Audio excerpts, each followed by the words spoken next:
एक दफा का जिक्र हा का एक गहरी नदी में एक छोटी सी भोली भाली प्यारी सी मछली रहती थी। उसका नाम था अनमोल फिश। अनमोल हर वक्त नदी के ऊपर तैरती रहती, लेकिन कभी गहराई में जाने की हिम्मत नहीं करती थी। उसी गहरी पानी से डर लगता था, उसका यही खौफ उसी जिंदगी बुरहनी नहीं दे रहा था।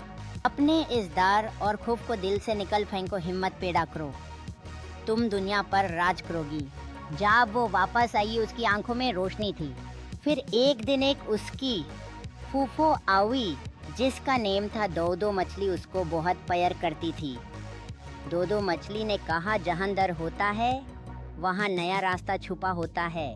और अब वो बहुत कुछ नया सीख रही थी और नदी के सब मछलियों को ये सिखाया, जो डर के आगे बढ़ता है वही असली हीरो होता है, क्योंकि डर का ही जीत है।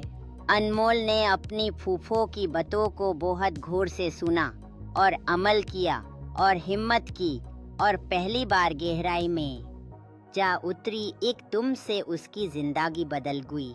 उसका सारा डर खूब खत्म हो गया।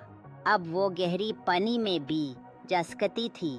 वहाँ उसने नदी का नीचे बहुत गहरी पानी में चमकते हुए फूल देखे, नरम रोशनी और वो राज जो सिर्फ उसी को दिखते थे, जो अपना डर पी लेते हैं।